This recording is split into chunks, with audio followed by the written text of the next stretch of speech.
Hi everyone, I'd like to take you into that music structure that created that wonderful song, Christmas Time is Here, from the movie Charlie Brown's Christmas. So let's get right to it. The composer, Vince Guaraldi, chose the key of F major and decides on a 3/4 time signature. Let's start at the beginning with the introduction. Using one chord change per bar, he alternates between F major 9, the one chord, to an A flat major 7. Now the A flat chord would be labeled a flat 3 in major. 1, 2, 3 is A minor, A flat. In reality, it is the 3 chord from any of the 3 minor modes and just brought over and dropped into major to enhance the mood of the arrangement. For the intro, I use 4 bars, but it could be extended to 6 or even 8 bars, twice as many as I'm doing. So let's listen to that.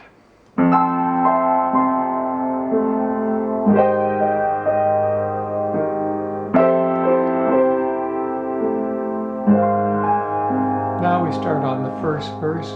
Still using one change per bar. The song starts on F major 9. And moves to E flat 9, augmented 11th, a sharp 11, referred to as a flat 7. Well, E is the 7th, flatted.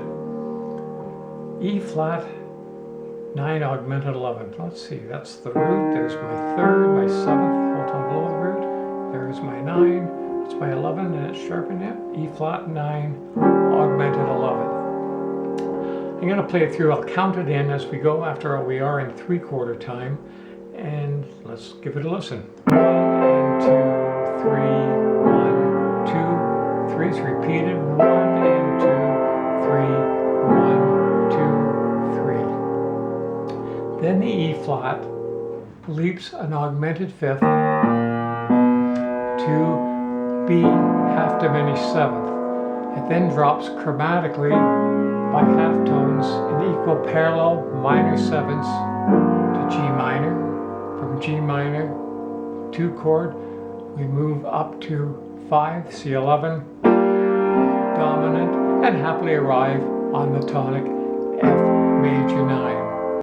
Starting at B diminished, 2 chord changes per bar appear on the first and the third beat.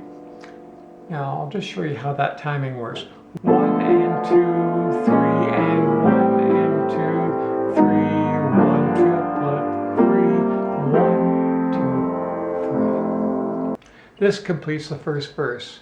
Now let's view in context that verse, and then I'll continue into the second verse with some slight variations. See if you can pick up the subtle changes I'll be making. Here we go.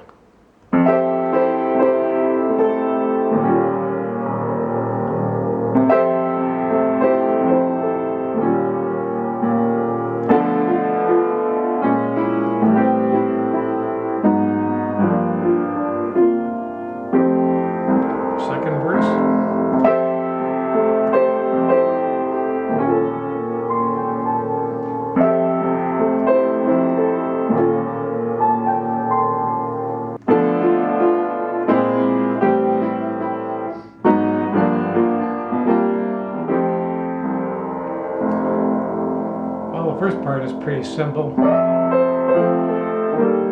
just some filler.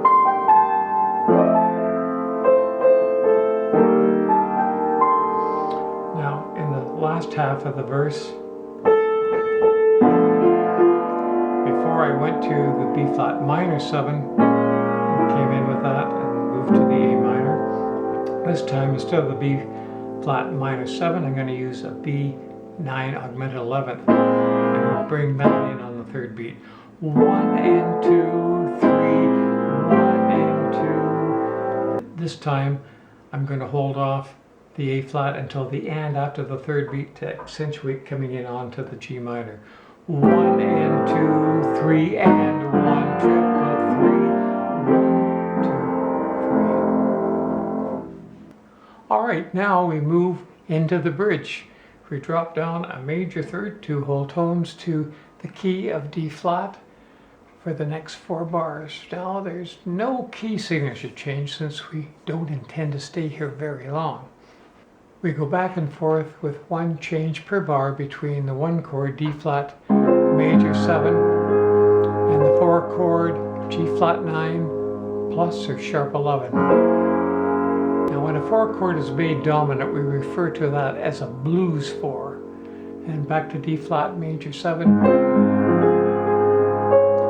Now instead of the blues 4, I'm going to just use a 4 chord. Let's go with a 9 add 6. So that's root, 6, 9, 3, and 5. Very nice chord. Those two chords are totally interchangeable, your choice. From G flat, we leap up a minor third to A minor 7, the 3 chord, which tends to go to the 6 chord. So I'm going to head that direction, except when I get there, it's not a D minor 7, it's a D9 in its place. So that would be again described as a 5 of 2. There's a D7, 5 of the G minor. And of course, we know that's called tonicization. And then we finish the verse with a 2, 5, 1.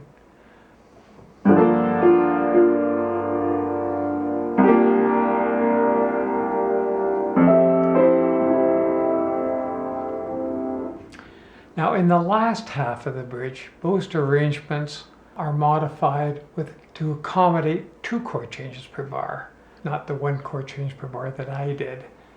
So I highly recommend you put them in. It's a little more work, but so rewarding when you hear the difference. Well, let's listen to the difference. So here I am on my A minor 7 chord, 1 and 2, 3. So I leap down a tritone to the E flat, which is a flat 7. That's going to fall onto the root of the 2 chord D minor, but it's going to be the D9.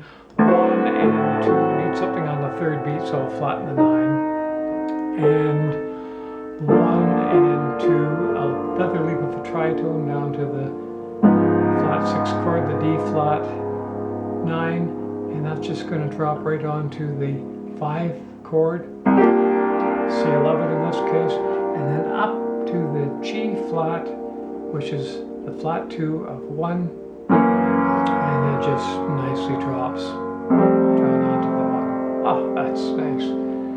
You know, the continuity with those leaping tritones, do-dop, do-dop, dee-dop, fabulous. The last verse is the same as the first 2, and even with the coda, it still makes for rather a short song. So usually repeated verses are added. To give you an idea, I'll play 2 verses, doing a little improvisation, and again, these verses could be just dropped in anywhere. So this is just a little example of what you can slide into the song. Here we go.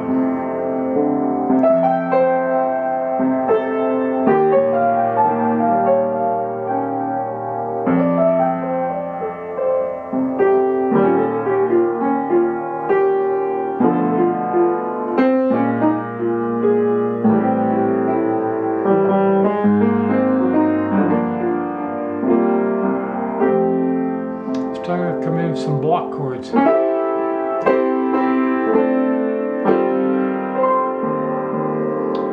Same thing, only going to do a drop 2, so they're intense now.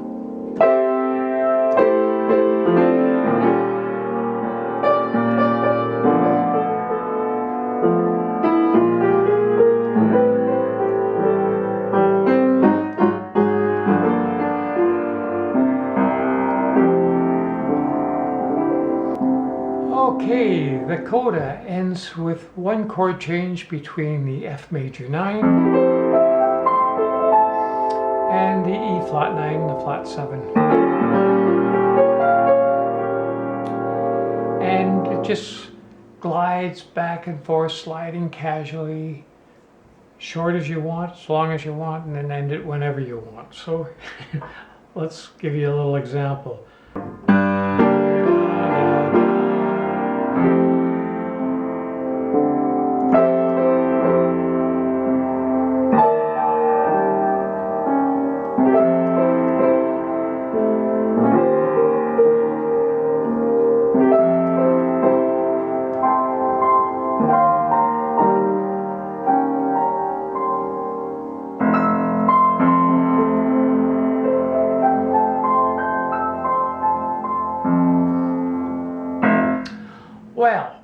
that is a wrap. I trust you gained more insight into the melody and the harmony of this beautiful song.